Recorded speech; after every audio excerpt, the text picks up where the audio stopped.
Shalom, family. It's your boy, Silent Prophet. I just wanted to quickly address again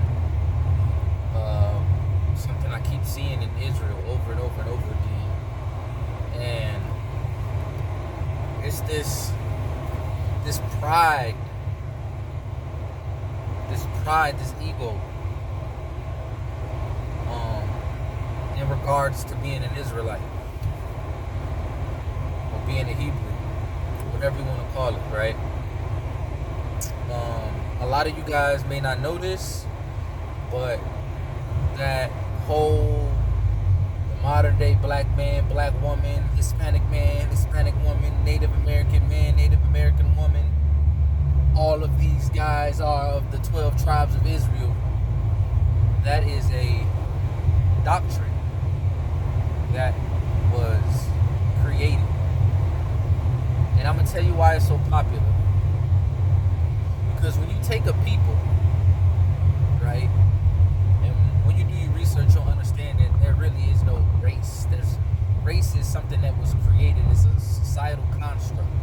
But I would just say, when you take a group of people who have been mistreated, who have been enslaved, who has been all kinds of persecuted, right, on all levels for a long period of time, so much to the point where they have to conduct themselves differently on a daily basis than other groups of people do, because the rules of society doesn't always apply to them, if you understand what I mean. Being a black, African American, whatever you want to call it, right? Being a man of melanated skin. Do you know that I have to instruct my children on how to conduct themselves when they're out and about driving and they see blue and red or blue and white lights, depending whatever the police lights is, in their rearview mirror when they get pulled over? Do you know that I have to instruct my kids? And so many of my brothers and sisters having to do this with their children as well. We have to instruct our children how to conduct themselves, not because it's the law or it's how we should conduct ourselves. It's because purely from a survival, self-preservation, not wanting to put ourselves at an even further disadvantage in a situation that can be fatal depending on who that officer is. Not a lot of other people can say that or do that, right? Now, what I mean by that is, when you take a group of people, getting back to my point, who have to do things like that, right? And society is against us. The system is against us. So many things is against us, and we've been beaten and battered down for so long. You know how you get a lot of those people on your side? You come up with a doctrine that makes them, which were the bottom, which were the lower class, which were the battered and beaten down, and you elevate them in this doctrine and tell them that they are actually the ones that are at the top. They are actually the special ones. They are actually the ones that are chosen. They are actually the ones that have a higher calling, so to speak, right? They have more rank, right? You see the uniform. They have more rank than someone else. Absolutely, they're going to believe that doctrine. Absolutely, they're going to accept that doctrine. Absolutely, they're going to hold on to that doctrine. And that's what's happened. It's not biblical. Because biblically, if you really want to get to the meat of the matter, biblically, you have to adhere to certain things to be able to prove your lineage. And we can't do that today. Look into the book of Numbers, the census. Look at what categorizes proof of lineage to prove your nationality and your citizenship according to the Bible, not according to a camp, not according to a church, not according to a synagogue, not according to any type of religious dogma, okay? According to the Bible. Am I saying that the original 12 tribes of Israel were not black? No, I'm not saying that. I understand that the original 12 tribes was black. I understand that prior to the original 12 tribes, our forefathers, Abraham, Isaac, Jacob, going back, Noah, going even further back, all the way to Adam, are black. Okay? I understand that even going further back than that, we were created in the image of our Creator. So the Most High, right? Who gave His only begotten, who happens to also be black. So I understand the importance of knowing the true appearance of the biblical figures. Because if you follow the law, and you follow the Bible, and you believe in the Bible, right? Then the Bible is your culture. The Bible is your history, your heritage, right? So it's important to know, it's important to know who the people in the Bible were, what they look like, you know what I mean? But where we fall into error is when we say that because they looked a certain way and we look a certain way, that those two are connected. And that's not how lineage works in the Bible. People who say those types of things have fallen victim to this false doctrine that's out here, okay? And it's impossible when you look at it. I will say it like this, because I know a lot of people be getting their feelings on this topic. If you have a Israelite man, right? Israelite man, if he has a child with an Israelite woman, that child is an Israelite. Does it matter that the woman's Israelite? Actually, absolutely not. It doesn't. Lineage passes through the male line, okay? So that child is going to be Israelite because it's his or her father is an Israelite. Now, if you take an Israelite male and he has a child with a Gentile female, okay, that child is still Israelite. Now, if you have a Gentile male and an Israelite female, the child is going to be Gentile because of the father. But you do have dark-skinned Gentiles. Okay, if a dark-skinned Gentile has a child with a dark-skinned Israelite, that child is going to come out dark-skinned. From an appearance standpoint, they're going to look like an Israelite, but they're not going to be an Israelite. That is a simple breakdown of a point that I'm going to get to. Do you know that Israelites, throughout the entire history of Israelites, married Gentiles, strangers? Do you know that? Right? All right. Now, moving forward. Did you know that in the transatlantic slave trade, far after 70 AD, when a lot of the Jews fled Jerusalem after the siege of Rome, right? And they fled into the different parts of Africa and different things like that. Do you know that the Africans sold the Hebrews into slavery? Do you know that a lot of our foremothers were raped by slavers prior to even getting to America in the different areas that they sold the slaves to? Did you know that the slave masters in America raped a lot of our foremothers, our great grandmothers? Did you know that? Okay. Did you know that a lot of your last names aren't your name. A lot of your last name is actually the name of the family that owned that plantation that a lot of your ancestors came from. Okay? Now listen, even outside of rape and marrying Gentiles back in the biblical times, you now have interracial marriage, standard rape, not regarding slave masters.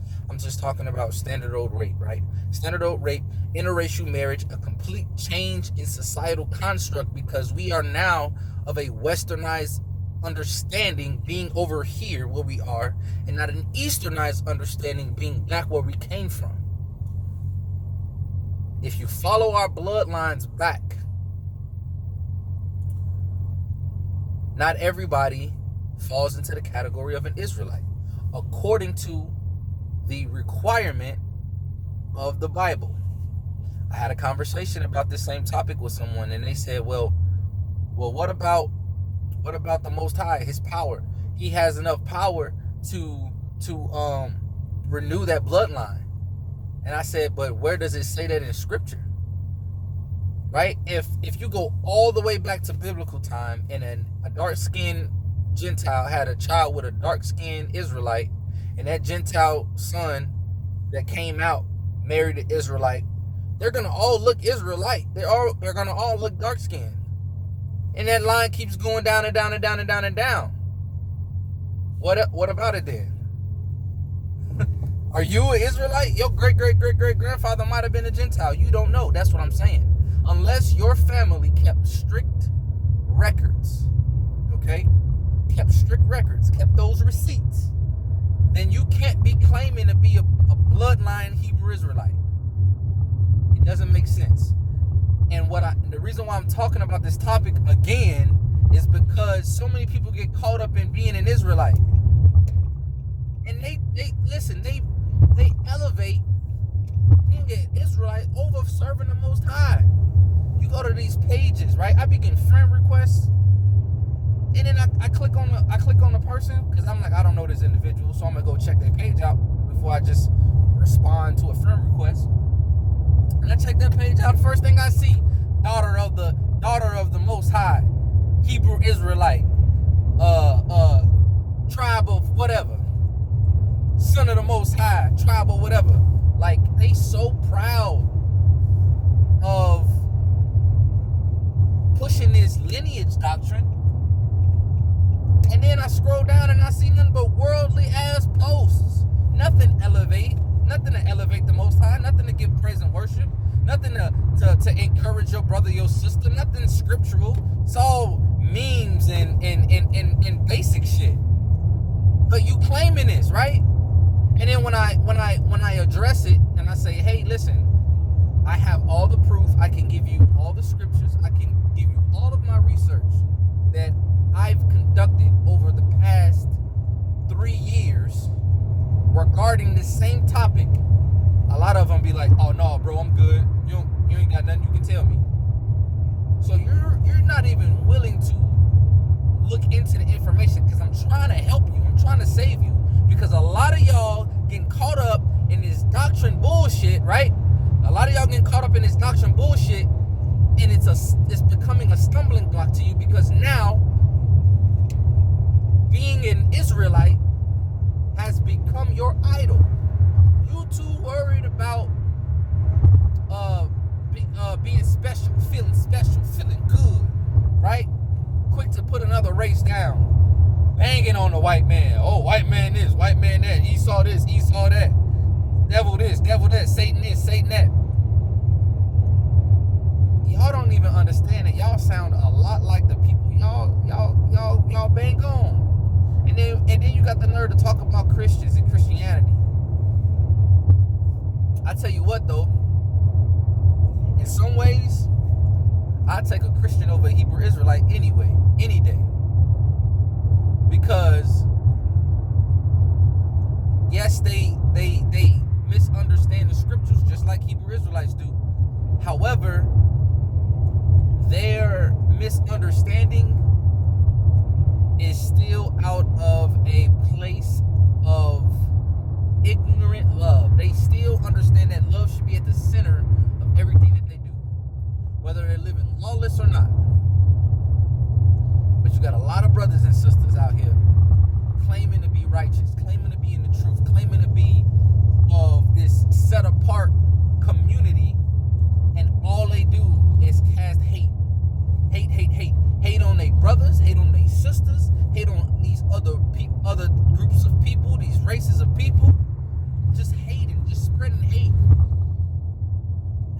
that a reflection of our Creator? How is that a reflection of our Savior? How? But that's what y'all caught up in. Y'all quick to say, I'm from the tribe of such and such. Y'all quick to say, oh, the book of Revelation, oh, that talk about 12 gates with a tribe at the top of each gate, so only the 12 tribes getting in. So what, you know what I'm saying? It ain't me. That's the Bible saying that. That's not me. And I'm like, bruh, you don't read the scriptures, like, at all. At all. Yes, there's a gate. There's 12 gates. And the tribe of Jacob, the tribe of Israel, one of the 12 tribes is at each gate. But if you look into your scriptures, you'll see that there's other groups of people outside of Israel that's accepted as Israel, and that they have an inheritance that's about the specific tribe in which they attach themselves to, and they're given that inheritance. So those people are also a part of those 12,000 that you're talking about. And it says after that, if you keep reading, if you go past where it says the 12 gates and 144K, it talks about a number that no man can number. A whole number that no man can number. Like, I just be like, bro, like, we need to let this go. It's holding so many of us back, man. A lot of you guys got so much potential to do great and amazing things for the kingdom. The Most High is just waiting for you to just take that step to just, you know what I'm saying, to just magnify him. And a lot of us are missing the mark because we so caught up on physical aspects. Did not the Messiah come? Did Hamashiach not come and address a lot of the carnal practices of the scribes and Pharisees? And we are so worried about this carnal flesh.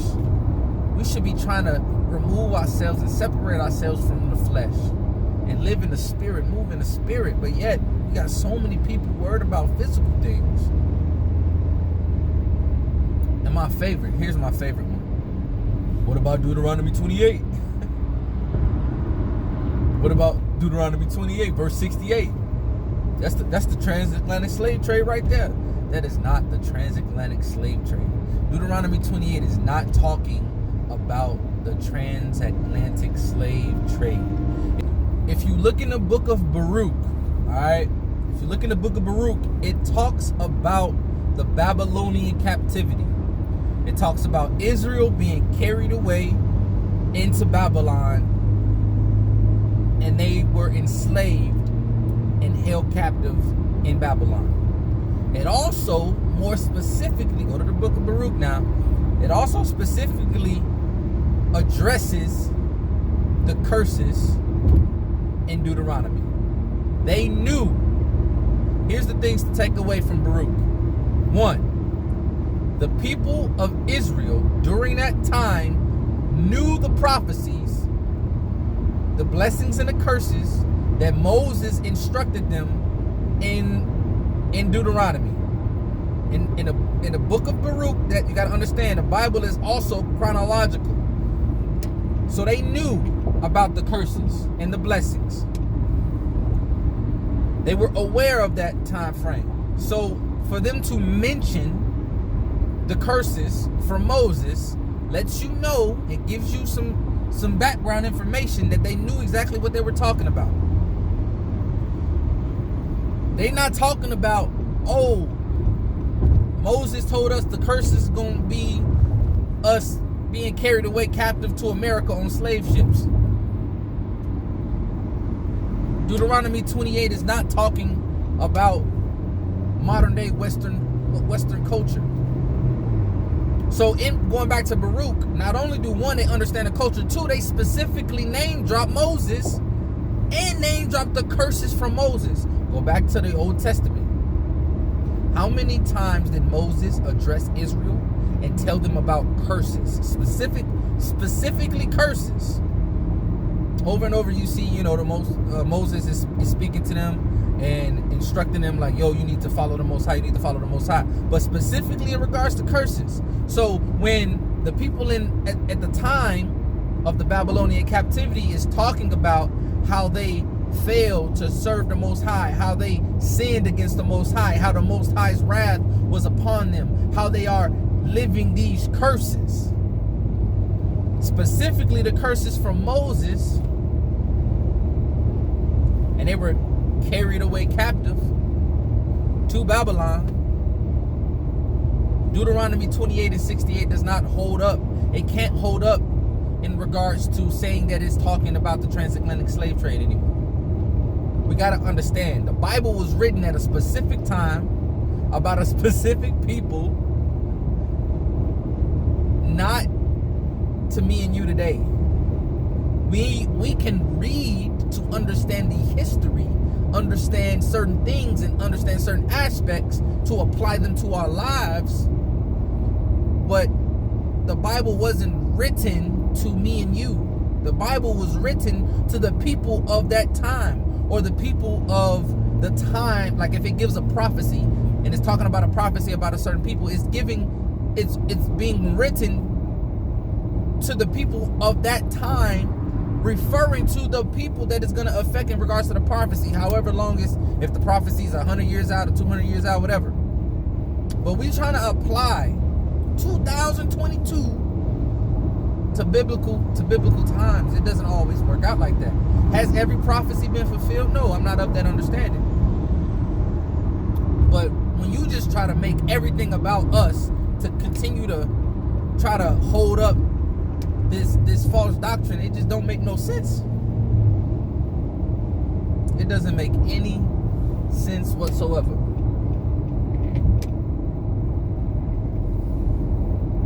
Look into the book of Baruch if you don't believe me, man. If you destroy that doctrine of Deuteronomy 28, if you look at the lineage, how the lineage passes to the male, from the male, right? From the male line. In order for you to be a bloodline Israelite, you would have had to have a male Israelite in every single generation of your family, going all the way back prior to the transatlantic slave trade. And you, not, maybe like 3% of us can prove it. And I'm just being generous. Maybe like 3% of us can prove that. Now, if you got receipts, right? Maybe your family kept strict family lineage records, and you found an old manuscript that maybe was in the South, like hidden underneath the floorboards or something, and it traces your family line back, and you can go to the slave ship or go to like a museum and find a logging passenger manifest, and you can find the name of your ancestor and see that they was actually specifically on this boat, and they went from this port to this port, and you can go to the original port and then trace your lineage back. That way, if you can actually do that, then hey, listen, you can claim to be an Israelite all you want to, brother. More power to you. But a lot of us, for the majority of us, we can't do that. A lot of us, including myself, potentially has great granddaddies who were white slave owners. I'm just being real with you. I'm keeping it real with you. So while we worried about being an Israelite, while we worried about being a Hebrew, while we worried about this physical bloodline connection to the Bible, we need to be keeping these laws, statutes, and commandments. We need to be showing love to our brothers and our sisters and uplifting one another. We need to be going out here to these other nations instead of bashing them. We need to be showing them how to live righteous and set apart and instruct them on how to do so.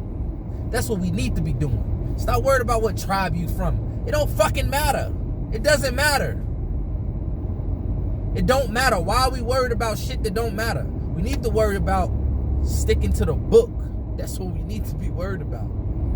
A lot of us have fallen victim, and I get it. I completely get it. We done been beat down so long. Us as a people, we've been all types of discriminated against, persecuted against, all of this stuff. I get it. But it does not justify holding on to a doctrine just because it turns us from the tail to the head, just like that. Just like that. It don't make no sense. It don't make no sense. And we just gotta do better, man. We gotta do better. Look into the mirror and ask yourself, does it matter if you are actually a bloodline Israelite or not? Look into the mirror. And as you're looking into the mirror, keep this in mind and go to the book of Matthew where the Messiah talks. And he says, does the Most High not have the power to raise up descendants of Abraham from stones, rocks? Why would he even mention that? Why would he even mention that?